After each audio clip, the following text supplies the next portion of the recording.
Et c'est la transition toute trouvée pour nous conduire au magazine du dimanche. Notre invitée est Dr Patricia Ngoron-Tekli. Elle nous a rejoint en plateau. Bienvenue, docteur. On va d'abord planter le décor avec cet élément vidéo, puis on revient pour l'entretien. 25,5%, c'est le taux de l'allaitement exclusif en Côte d'Ivoire. Malgré les efforts fournis par les pays d'Afrique de l'Ouest et du Centre, de nombreux enfants souffrent encore de malnutrition selon l'UNICEF. Pour relever ce taux d'allaitement exclusif au sein, l'État de Côte d'Ivoire fait de la lutte contre la malnutrition une priorité nationale. Et pour rendre cette lutte possible, un plan national multisectoriel de nutrition pour la période 2019-2021 d'un coût global de 5 milliards de francs CFA a été mis en place. Ce plan propose un ensemble d'activités regroupées en 7 axes stratégiques, dont une campagne de promotion des bonnes pratiques nutritionnelles et des mesures préventives. Une place de choix est accordée à la promotion, la protection et au soutien à l'allaitement. Le vice-président Daniel Kablan-Duncan a lui-même procédé au lancement de cette campagne le 14 novembre dernier. L'objectif du gouvernement est de relever le taux de l'allaitement maternel en Côte d'Ivoire à 50 voire 70% les années à venir. Alors docteur, c'est quoi l'allaitement? L'allaitement, j'allais dire, oui, allez-y. C'est l'action d'allaiter. Et allaiter, je voudrais insister, allaiter, c'est le fait de donner son sein, ses mamelles pour les mammifères, à l'enfant, à son petit. On n'a donc plus besoin d'ajouter maternel, allaitement maternel, comme on avait l'habitude de l'entendre. L'allaitement, tout simplement, signifie donner le sein. Oui, on n'a pas besoin de rajouter l'allaitement maternel. Ça laisse une porte ouverte. Si nous disons allaitement maternel, c'est qu'il existe quelque chose d'autre, allaitement artificiel. Or, c'est pas faux. Et or, c'est faux. Il n'y a pas d'allaitement artificiel. C'est seulement l'allaitement qu'il faut retenir, ne plus rajouter maternel. Et c'est quoi les recommandations internationales? Et s'il y a des directives nationales également? Oui, les recommandations, moi je parlerai plutôt des directives nationales parce qu'on s'inspire des recommandations internationales, on en fait des directives nationales. D'accord. Et la directive nationale, c'est d'allaiter son petit, le bébé, le nourrisson, dès la première heure de vie, dès l'instant où l'enfant vit, dans l'heure qui suit, il doit être allaité. Il doit être mis au sein. Et nous devons l'allaiter comme ça jusqu'à 6 mois. 6 mois, on dit l'allaitement exclusif parce que nous ne voulons pas rajouter autre chose que le lait de sa mère. Pas d'eau, pas de décoction, pas de lait végétal ou animal, pas de jus, rien que le lait de sa mère, pas d'eau. Et cela jusqu'à 2 ans et demi et même plus. Aujourd'hui, on demande même plus. Et il faudrait à partir de 6 mois compléter le lait de la mère avec des aliments adaptés à l'âge de l'enfant. Adapté, je dis bien, à partir de 6 mois, pas le plat familial, mais il doit être adapté progressivement à la maturation de l'enfant pour après rentrer dans le plat familial à 9 mois. Et quand vous dites pas d'eau, c'est bien parce que déjà dans le lait maternel, il y a plus de 80% d'eau. Exactement. Dans le lait de la mère, il y a 88% d'eau. C'est beaucoup. Alors, l'enfant n'a pas besoin d'eau. Si vous donnez de l'eau à l'enfant, d'abord qui n'a pas de valeur nutritive, vous réduisez la quantité que l'enfant doit prendre pour le lait maternel parce qu'il sera rassasié d'eau. Il ne va plus réclamer alors qu'il doit téter au moins entre 8 et 12 fois par jour, cet enfant. Donc, on n'a pas besoin de rajouter l'eau. Il y a assez d'eau dans le lait maternel. La mère, par contre, a besoin de boire de l'eau parce qu'elle a besoin de constituer le lait maternel qui est composé à 88% d'eau. D'accord. Mais quelle est la situation ici en Côte d'Ivoire, la situation de l'allaitement? Alors, ça me permet de corriger, si je peux, la présentation. Oui, tout à l'heure, j'ai entendu 25%. Non, on est à 23,5% le taux de l'allaitement exclusif. Hein. Exclusif, oui, mais l'allaitement en général, parce que je sais que toutes les femmes en Côte d'Ivoire, il y en a elles toutes quand même qui donnent le sein. Oui, c'est pour ça que je voulais bien préciser l'allaitement exclusif. Sinon, à plus de 97%, les femmes allaitent. Ça, c'est une chance pour nous. Mais comment allaiter exclusivement, donner toutes les chances à l'enfant de recevoir tous les avantages qu'offre le lait maternel, c'est de ça qu'il s'agit. C'est ça le défi, de pouvoir aller exclusivement sans rien donner à l'enfant. Et à ce niveau-là, on est bon dernier en Afrique, hein, avec à peu près 25%. Alors, on est parmi les derniers pays, bien sûr, qui ont des taux très bas. Et donc, le défi pour nous, c'est de le relever. Il faudrait dire que le gouvernement a fait d'énormes efforts. Il faut le reconnaître. On était à 6% en 2006. On est passé à 12%. On est passé après, en 2016, à 23,5%. Et donc, il faudrait passer à 50% en 2021. Voire 70, comme l'a dit l'élément de soutien. Les bienfaits de l'allaitement, ce sont lesquels? Avant que vous répondiez à cette question, je voudrais, si la réalisation le permet, de nous faire écouter ce message. J'ai été allaitée depuis ma naissance jusqu'à l'âge de 2 ans et demi. Regardez comme je suis belle et intelligente. Alors, docteur Tekli, quels sont les avantages Ça me fait sourire parce que la petite a tout dit. Quand je dis a tout dit, elle a dit je suis belle et intelligente. Parce qu'un enfant allaité, il n'y a que des avantages, tant pour l'enfant, pour la mère, pour la communauté et le pays. Je voudrais serrer comme ça les avantages. Et très rapidement, dites-nous très quelque rapidement, chose. pour l'enfant, c'est l'aliment d'abord complet, le plus adapté à l'enfant. C'est une progéniture humaine. Donc quand l'enfant naît, tout de suite, l'organisme sait que l'enfant est né et il fabrique le lait et il l'adapte au fur et à mesure des jours qui passent avec l'enfant. Donc c'est le meilleur lait, il est assimilable, il se digère facilement. L'enfant qui a allaité n'a pas de souci de constipation. D'abord, le lait est prêt à l'emploi. Il protège l'enfant contre les infections. Et il permet à la famille donc d'économiser. Pour revenir au cas de la communauté, la famille va économiser. Il protège contre les infections parce que l'enfant qui est allaité, qui n'est pas allaité, va au moins faire 5 épisodes diarrhéiques du fait que vous allez manipuler, utiliser de l'eau qui n'est pas propre. Donc l'enfant a des risques de mourir. Il a des risques encore 5 à 7 fois de contracter des infections respiratoires qui sont très très fréquentes chez l'enfant et qui peuvent aussi l'emporter. Donc des risques aussi à ce stade, il faudrait promouvoir l'allaitement pour l'enfant. Et pour la mère, ça protège la mère, d'abord l'enfant qui naît aussitôt. Dès que vous le mettez au sein, il y a une contraction utérine qui se fait. Donc ça permet l'involution de l'utérus de revenir à sa place et d'évacuer le sang, les caillots de sang qui sont encore dans l'utérus. Ça permet à la mère de retrouver aussi son poids. Une femme qui allaite correctement va retrouver son poids d'avant la grossesse. Ça permet aussi à la mère d'éviter certains cancers. Il y a un grand risque de cancer du sein chez les mères qui n'ont pas allaité et du cancer de l'ovaire. Et ça permet aussi, il faut revenir à ça, la contraception. Une mère qui allaite correctement ne peut pas avoir de retour de couche. Donc l'espacement de grossesse va se faire naturellement. Naturellement, 2 ans, 2 ans et demi entre deux grossesses et puis l'allaitement maternel est vite aussi. Et peut-être, si vous me permettez quand même, il faudrait dire que l'État y gagne. La communauté y gagne d'abord dans la gestion de l'environnement. Avec le lait maternel, vous jetez rien. Tout est dans le lait, dans le sein de la mère. Et ça coûte à l'État de ne pas allaiter, de ne pas faire allaiter à cause du coût des maladies.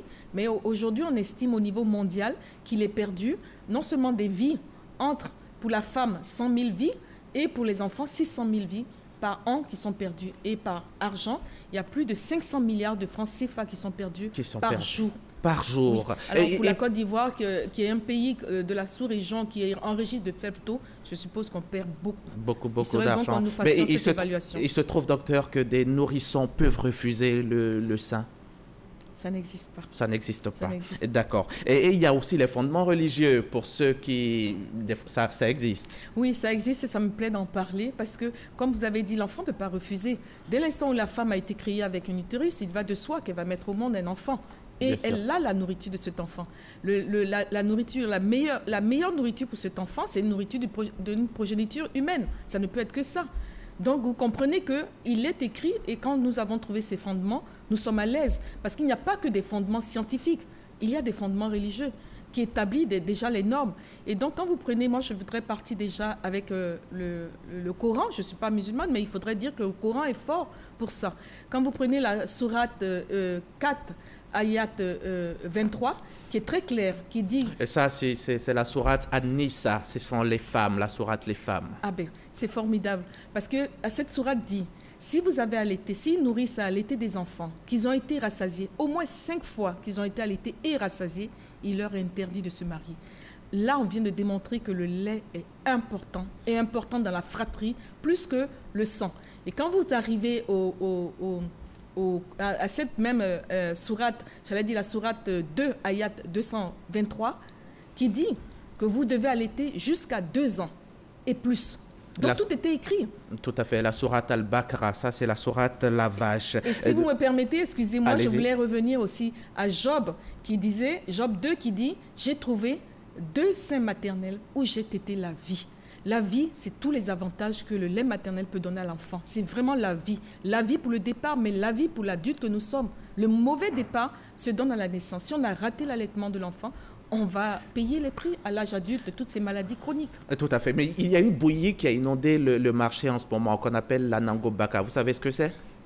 Oui, nous savons ce que c'est. Il y a des dangers? En effet, c'est important de travailler là-dessus. C'est important de stopper ce produit, cette promotion de ce produit qui est faite, parce qu'on a constaté des enfants malnutris sous la Nango Baka, surtout qu'on le donne avant l'âge de 6 mois, alors que les recommandations disent de ne rien donner jusqu'à 6 mois. Jusqu'à 6 mois. Et donc, ça pollue le marché. Docteur, il y a des femmes qui travaillent. Comment elles peuvent gérer ça? Est-ce qu'il y a la possibilité de conserver le lait maternel pour qu'elles rentrent le soir et le donner à l'enfant? Moi, je voulais rassurer les mères qui travaillent pour dire qu'en effet, votre lait, c'est le meilleur lait qu'il faut pour l'enfant. Donc, si les femmes travaillent, il faut qu'elles sachent qu'elles peuvent exprimer ce lait. On ne va pas exprimer à l'heure où on doit partir au travail. Il faut penser la veille déjà, faire l'expression du lait. Surtout que le lait se conserve à la température ambiante pendant 8 heures, se conserve au frigo 48 heures et même plus pendant plus de 8 jours, excusez-moi, si vous le gardez entre 0 et 4 degrés. Et il se congèle. Il se garde 6 mois à congelé. Et il y a aussi des femmes qui ont peur d'abîmer leur sein. Bon, alors moi je voudrais rassurer les mères. Hein. Le désir de la maternité, elle est énorme. Ce que l'enfant procure à une famille, à un foyer, c'est énorme. Ce n'est pas les seins. Le lait maternel, l'allaitement n'abîme pas les seins. Je pense que toute cette morphologie, tout ce qui se transforme chez la femme depuis la grossesse jusqu'à l'accouchement, il faut le voir dans ce sens. C'est une transformation globale. Bien sûr, quand le lait va monter, le sein va peser. Il y aura du lait. Ça aura un poids. Il faut soutenir ces seins. Malheureusement, dans nos traditions, c'est là qu'on aime attacher le pagne. On le serre bien sur la poitrine, comme si on voulait dire au sein, descends. Descends pendant qu'il pèse. Alors, c'est nous qui abîmons le sein. Le sein, il n'y a rien que des graisses et des sacs pour stocker le lait. Si on veut garder sa poitrine, alors je conseillerais, peut-être sur un autre plateau, mais il y a des muscles derrière les seins qu'on appelle les pectoraux. C'est ça qu'il faut regarder. Elle préfère peut-être la tétée des adultes. Mais à quel moment on n'allaite pas, madame? Il y a bien souvent des exceptions quand même. Mais là, comme vous l'avez dit, vous voyez, le lait maternel, l'allaitement, c'est une merveille de Dieu. Il n'y a presque pas de contre-indication. Chez l'enfant... Même une mère malnutrie peut allaiter. Une mère malnutrie peut allaiter, sauf si c'est vraiment un cas sévère. Mais il existe des contre-indications, c'est selon les médicaments. Et même là encore, peu de médicaments passent dans le lait. J'allais dire, c'est peut-être une mère qui est sur chimiothérapie, qui doit peut-être ne pas allaiter. Oui. Une mère qui est dépressive. Il existe des moments où l'enfant ne peut pas bénéficier, c'est quand aussi sa mère est décédée. Et le cas de la nourrice, à part l'avènement du VIH qui a fait que maintenant, aujourd'hui, il faut tester. Sinon, c'était carrément la nourrice qui devait prendre le relais. C'est quoi les bêtes dans les seins? Alors, les bêtes dans les seins, c'est vraiment une imagination. Ça n'existe pas des bêtes dans le sein. C'est surtout lorsqu'il y a un engorgement mammaire, si l'enfant ne tète pas bien, il ne sait pas bien prendre le mamelon et tout ce qu'il faut pour presser, pour faire sortir le lait, il y aura un engorgement mammaire et le lait va stagner dans les canaux et donc ça va durcir. Et donc, les tradis praticiens, il faut le dire, parce qu'on les a formés, ils ont reconnu, en effet, parce que quand ils vont taper sur le sein, mettre des serviettes chaudes, le lait va s'écouler. Et va s'écouler avec si je peux dire, le distressement du lait. Et quand ça tombe dans l'eau, on donne l'impression que c'est des bêtes, mais ce n'est pas des bêtes. Il n'y a pas des bêtes dans le sein. D'accord. Parlez-nous très rapidement, le temps qui nous est imparti est presque achevé. Le colostrum, le premier liquide jaunâtre à peu près qui sort des seins. Il y a beaucoup de familles qui pensent que ce n'est pas le bon, c'est peut-être le sperme, les restes de sperme de l'homme qui sont là. Il faut le jeter. Qu'est-ce que vous en dites, le colostrum? Ouais. Vous avez osé toucher du doigt le plus important, c'est le colostrum. C'est le premier lait qui est fabriqué depuis pendant la grossesse, juste avant l'accouchement. C'est déjà en place, le colostrum. Et dès que l'enfant sort, là, on doit mettre cet enfant au sein pour bénéficier de ce colostrum. Il n'est pas d'une quantité importante, mais de qualité, il est très important. L'enfant est séparé de sa mère. Il est dans un milieu extérieur. Il n'est à l'abri de rien. Il n'est plus dans ce milieu stérile. Le colostrum, justement, est ce que nous appelons le vaccin. C'est celui-là qui contient énormément d'anticorps, des cellules de la mère, qui va protéger l'enfant contre les infections. Il va permettre une maturation de l'intestin. Et il va permettre cette évacuation de ce qu'on appelle le méconium, qui est des selles collantes noirâtres qui vont débarrasser l'enfant de ces selles. Il va permettre aussi, comme je dis, le colostrum, c'est riche en vitamine A, d'où sa couleur orangée. Il faudrait qu'on le retienne. C'est important pour l'enfant. Il va changer au bout de quelques jours après la naissance de l'enfant pour devenir du lait à 1 mois, du lait mature, blanc. mais il ne faudrait pas le jeter ni le laver. On me dit, madame, dans l'oreillette que c'est l'heure, mais j'ai envie de vous la poser très rapidement. Pour les premières heures de vie, il faut pouvoir donner le sein à l'enfant. L'enfant est supposé naître dans un hôpital, alors qu'on voit des mamans dont les bébés ne sont pas nourris au sein. Est-ce à dire que les médecins ne sont pas au courant qu'il faut donner le sein? Qu'est-ce qui se passe? Pourquoi dans nos hôpitaux, on ne donne pas le sein? Comme vous l'avez touché du doigt, c'est vrai que la mise au sein précoce a certes augmenté. On était à 31,5.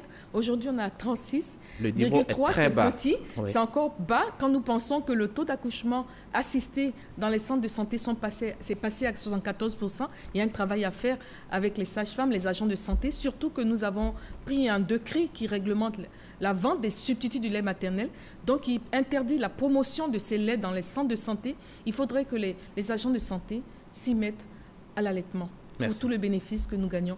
Permettez-moi quand même, avant de terminer, je voudrais quand même remercier son Excellence, le vice-président de la République, Daniel Kablan-Duncan, pour son engagement franchement, qui a permis de faire changer les choses.